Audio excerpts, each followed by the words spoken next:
Method to क्या हो गया, जैसे 2+4 - 8 प्लस ऐसे लिखा है, ठीक है। अब तुम ऐसे देखो, अगर मेरे पास ऐसे लिखा हो a+b - c, तो मैं ऐसे लिख सकता हूँ a+b+c -2c। मतलब जो नेगेटिव के साथ लिखा है उसको एक बार जोड़ दिया और दो बार घटा दिया। तो यहाँ पे भी हमने क्या किया कि ये 8 नेगेटिव के साथ लिखा है तो इसको एक बार जोड़ दिया, 2+4+8। अभी दो बार घटा दिया, वो भी घटाएंगे। फिर 16 और 32 तो पहले से ऐसे लिखा हुआ है, इसको फिर एक बार जोड़ दिया, तो ये भी दो बार घटेगा, प्लस ऐसे करते रहे। ये तो वो सब टर्म आ गए। और जो दो दो बार घटा रहे थे उसमें से ये दो कॉमन ले लिया, तो ये घटेगा, फिर ये घटेगा, ठीक है। अब दोनों ब्रैकेट में अंतर क्या है, इस ब्रैकेट के अंदर तो 90 टर्म्स आ जाएंगे, बट ये जो ब्रैकेट है वो इनके करस्पॉन्डिंग बनना है, तो वो तो एवरी थर्ड ब्रैकेट है, थर्ड टर्म है, तो यहाँ केवल 30 टर्म्स आ जाएंगे। जैसे ए बी सी है तो सी के करस्पॉन्डिंग एक टर्म आएगा इस ब्रैकेट में, फिर डी ई एफ हो गया तो एफ के करस्पॉन्डिंग फिर एक टर्म आएगा, तो इसलिए 30 टर्म है। तो अब क्या हो गया, ये भी जीपी हो गया और ये एक दूसरा जीपी हो गया। तो मतलब इसको अगर हम भूल जाएं तो सम क्या होगा फिर, पहले वाले जीपी में 2, कॉमन रेशो कितना है 2, रेस्ट पावर 90 -1/2 - 1, तो पहले का हो गया। दूसरा वाले केस में -2 कॉमन ले लिया, इसको सम कर लिया, तो इसमें फर्स्ट टर्म कितना है 8, ये फॉर्म होता है ना 8r-1, तो ए की जगह कितना आ जाएगा ये 8, फिर आर की जगह कितना आ जाएगा, इसमें तो कॉमन रेशो 8 है, नंबर ऑफ टर्म्स 30 है, तो -1/8 माइनस, ये हो गया, ये ठीक है। ये जो 8 है this is nothing but 2 cube, तो ये भी बेसिकली 2⁻90 आ जाएगा।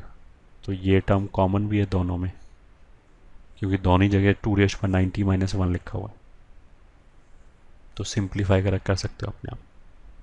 ये दूसरा मेथड है।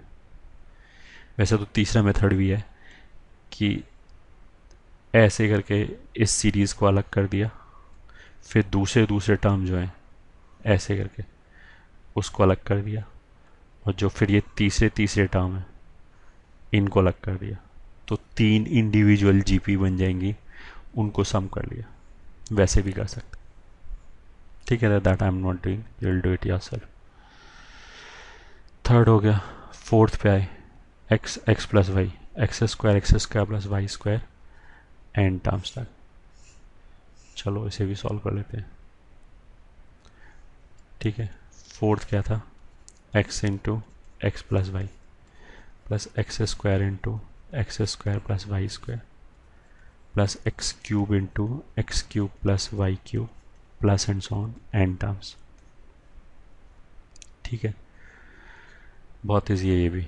ये जो पहले पहले टर्म है इनको अलग कर दिया, और ये जो दूसरे दूसरे टर्म है इनको अलग कर दिया, तो जब पहले वाले टर्म से तो याद है x² प्लस इसकी वजह से यहाँ पे कितना आएगा x⁴ 6 प्लस ऐसे आ जाएगा, प्लस दूसरे दूसरे टर्म की वजह से कितना आ जाएगा, पहले में xy plus x² y² plus x³ y³ plus and सो, दोनों में एन टर्म्स आ जाएंगे।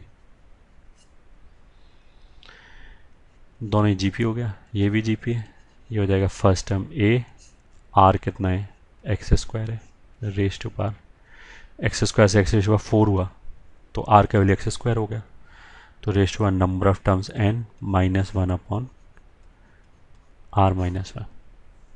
दूसरे वाले केस में फर्स्ट टर्म कितना हो गया xy, कॉमन रेशो कितना है इसमें xy ही है, raise to power number of terms upon xy-1। इसमें आंसर ये हो गया बस, ठीक है। बहुत सिंपल क्वेश्चन है बेसिकली, बस डिफरेंट डिफरेंट फॉर्म में लिख रखा है। ये हो गया 1/2, 3/4, 7/8 फिफ्थ में। चलो फिफ्थ,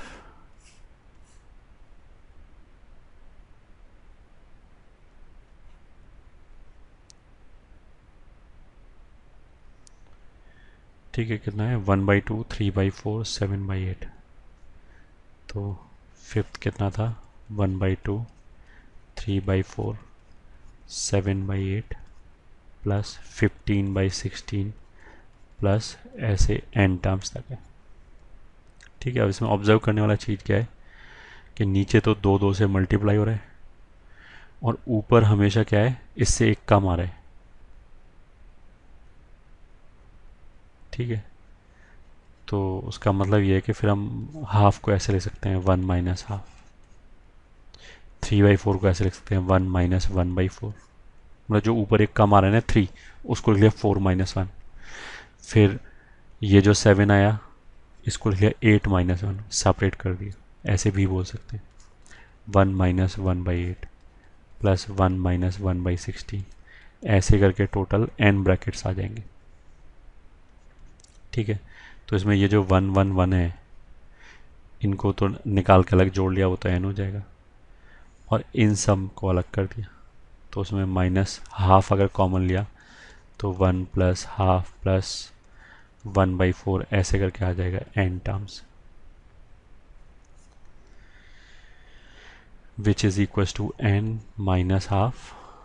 और इसमें तो फिर ये जी पी हो गया, इसके लिए पहला टर्म 1 है तो 1 into 1 minus r raise to power n upon 1 minus are,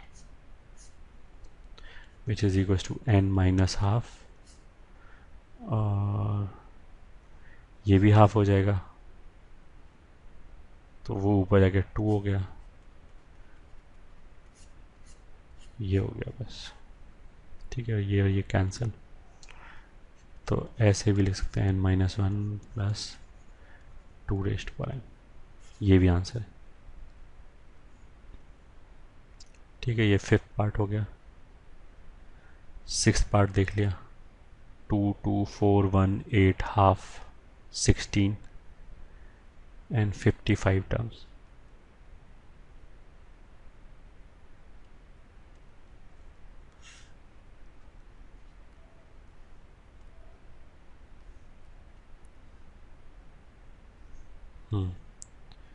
six part के अंदर 2 2 4 1 8 half 16 1/4 plus and so on, ऐसे करके 55 टर्म्स है। ठीक है, पैटर्न ढूंढो इसमें कोई मिल जाए तो। एक तो ये इसका डबल, उसका डबल, उसका डबल, ये हाफ, फिर हाफ, फिर हाफ, तो दोनों को अलग अलग कर दिया, ऑल्टरनेटिव टर्म अलग अलग कर दिया। तो पहले वाले में तो आ गया 2 + 4 + 8 + 16 प्लस एंड, और दूसरे वाले में आ गया 2 + 1 + हाफ प्लस 1/4 प्लस एंड सो। ठीक है, तो मैं से देखोगे अगर हमारे पास टोटल 4 टर्म होते तो ऑल्टरनेटिव टर्म को अगर हम अलग अलग करें तो दोनों में बराबर बराबर दो दो टर्म चले जाते। बट अगर हमारे पास 5 टर्म है तो फर्स्ट, थर्ड और 5 इधर तो 3 टर्म आ जाएंगे, दूसरे वाले में 2 ही टर्म रह जाएंगे। अगर हमारे पास 13 टर्म है 13, तो एक में 6 आ जाएगा और एक में 7 आ जाएगा। 7 किस में आएगा, जो यहाँ से शुरू हो रहा है। तो इसमें भी जो नंबर ऑफ टर्म्स हैं वो 55 है, ऑड है। अगर 54 होते तो आधे 27 इधर चले जाते, आधे 27 इधर चले जाते।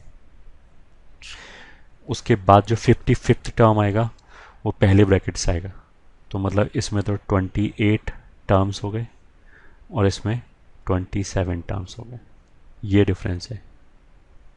सही है, तो इसमें तो 28 टर्म्स की जीपी का सम निकालना है, तो a times r raise to power number of terms -1 upon r-1, ये तो अलग हो गया। इसमें क्या हो गया, a टाइम्स, इसमें r हाफ है तो पहले 1 लिख लिया, तो 1 minus r raise to power n upon 1 minus half, ये हो गया। तो ये तो हो जाएगा 2 into 2 raise to power 28 -1 plus ये हो जाएगा 4 into 1 minus 2 raise to power 27, ये आंसर हो गया। ठीक है,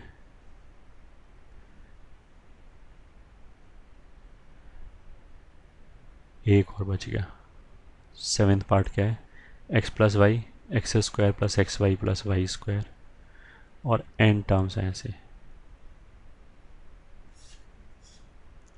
ठीक है, सेवेंथ टर्म क्या है, x plus y plus x square plus x y plus y square plus x cube plus x square y plus x y square plus and so on, ऐसे करके एन टर्म्स दे रखे। ठीक है, अगर हम individually bracket को देखें तो एक तरीका तो ये कि ये दिख रहा है जीपी है, कॉमन रेशियो इसका कितना है वाई बाई एक्स, तो एक्स स्क्वायर को वाई बाई एक्स से मल्टीप्लाई करेंगे ये आ जाएगा, फिर इसको वाई बाई एक्स से मल्टीप्लाई करेंगे तो ये आ जाएगा। उसी तरीके से ये भी जीपी है, इसका भी common ratio y by x है। ठीक है, एक तरीका तो ये हो गया। दूसरा, अगर तुम्हें ये x rest y n minus y rest y n वाला फॉर्मूला आता है तो इसको हम ऐसे लिखते हैं, x minus y x rest y n minus one plus x rest y n minus two into y plus x rest y n minus three into y square plus and so on, last में आता है y rest y n minus one. ठीक है, तो ये सब जो term लिखे हुए हैं ये बेसिकली यहाँ से आ रहे हैं। अगर इसमें मैं n की जगह 3 रख दूँ तो ये कितना हो जाएगा एक्स स्क्वायर, फिर ये कितना हो जाएगा एक्स वाई, और यहाँ पे कहाँ तक जाना है 3 रखेंगे तो वाई स्क्वायर तक जाना है तो वाई स्क्वायर, तो मतलब ये टर्म आ गया। ऐसे अगर इसमें मैं n की जगह 4 रख दूँ तो इस ब्रैकेट से ये बन जाएगा। कहने का मतलब क्या है कि ये जो सीरीज़ जो लिखी हुई है ये, ठीक है, ये डायरेक्टली फॉर्मूले लिखे हुए हैं। मतलब अगर एक बार मैं फिर लिख लूँ, x plus y plus x square plus x y plus y square, ये तो तुम्हें वैसे ही पता है x cube minus y cube का वाला टर्म है, x cube minus y cube को फैक्टराइज करने में यही आता है। तो उसी तरीके से ये जो टर्म लिखा जा रहा है ये आ जाएगा एक्स रेस्ट बार 4 प्लस वाई रेस्ट बार 4 को फैक्टराइज करने से। और इन सभी में क्या है कि एक इन सभी में क्या है कि ये वाला टर्म मिसिंग है एक्स माइनस वाई, तो हमने क्या किया इन सबको एक्स माइनस वाई से मल्टीप्लाई कर लिया और एक एक्स माइनस वाई से डिवाइड कर दिया। तो जो डिवाइड किया वो तो ये आ गया, जो मल्टीप्लाई किया उसमें पहला टर्म तो ऐसे हो जाएगा प्लस जो दूसरा टर्म है वो ऐसे हो जाएगा x minus y x square plus x y plus y square plus तीसरा टर्म ऐसे हो जाएगा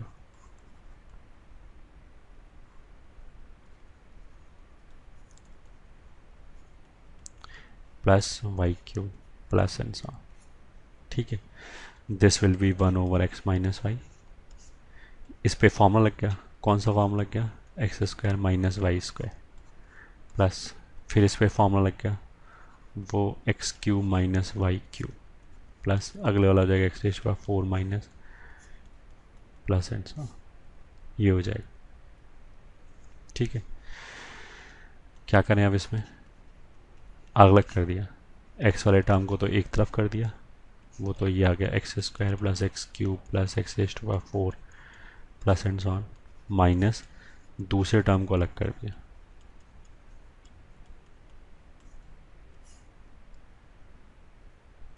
ठीक है, बस अब ऐड कर दिया, ये 2 आ गया, इसमें तो पहला टर्म ए है और हो जाएगा कॉमन रेशियो एक्स ही है, तो x raise to n minus one upon x minus one. Question में बोला क्या एनी टर्म है, एन टर्म्स दे रखा है क्वेश्चन में, ये ठीक है, ये एन टर्म्स।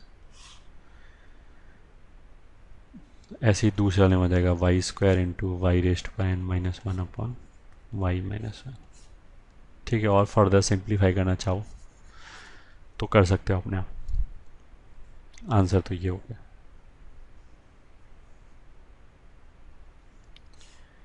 ठीक है, अब देख लिया और कोई पार्ट बचा है क्या, नहीं बचा, सारे पार्ट हो गए 7 तक।